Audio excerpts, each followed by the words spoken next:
Hello everyone, this is Dave from Dave's Wreaths and Things. Today marks day number 3 in my Hallo-week series. So we've done 2 wreaths previously, today is 3, and we've got some more coming towards you. So I hope you're sticking around, and I hope you're enjoying this Hallo-week special. Let's just get started and kick off wreath number 3. Welcome to Hallo-week. Let's get started with day number 3.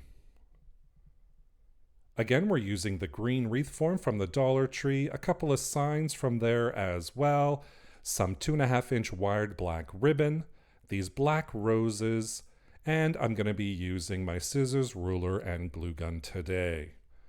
I'm going to start off using this black ribbon from the Dollar Tree. It's 2.5 inches wide. It's a little bit sheer. And I'm just going to start off by gluing that, and then I'm going to wrap the ribbon all the way around the wreath form. Now you do see a little bit of the green coming through because the ribbon is a little bit sheer, but I actually kind of like that. I'm not too mad at it. Let's put it that way. And I do end up using 2 full rolls of that 2.5-inch wired ribbon from the Dollar Tree. And you can see here I'm finishing up my first roll and I'm starting on the second roll just by gluing down the ends and using my handy dandy little tool to make sure it's in place. And then I just continue rolling it like I did before and finishing off again with a little bit of hot glue and then cutting off the excess. Now we have our base for our wreath. The idea I had for this wreath was kind of like a black rose wreath with a sign. So something really kind of simple. And I was deciding which sign to use, the eat, drink, and be scary, or the orange one that says spooky greetings. So I was kind of going back and forth, which one do I want to use? Which is this one, that one? I decide I'm going to use the orange one in the end. And the first thing that I'm going to do is I'm going to attach the rose complete with the stem and the leaves on the left-hand side of my wreath base.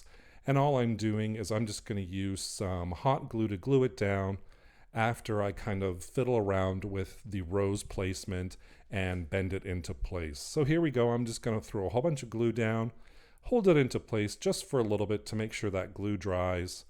And then I'm going to glue down my spooky greeting sign.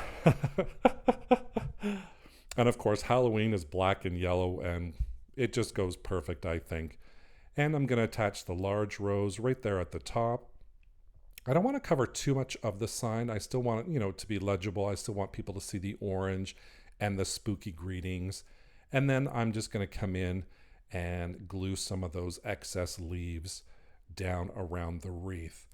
And with the 2 holes at the top, what I'm going to do with one of them is just glue down one of the leaves over top to kind of hide the hole. And then I'm going to glue down a little black bow that I made just on the other hole. And here is our final result with our spooky greetings black rose wreath. What do you guys think of it? I just love how it turned out, and I hope you did as well. Thank you so much for joining me for my series Hallo-week. Don't forget to come back tomorrow to check out to see what I've created. Thank you so much for watching today. Don't forget to subscribe and hit that notification bell so you can be notified whenever I upload a new video. Thank you so much for watching. Take care. Bye for now.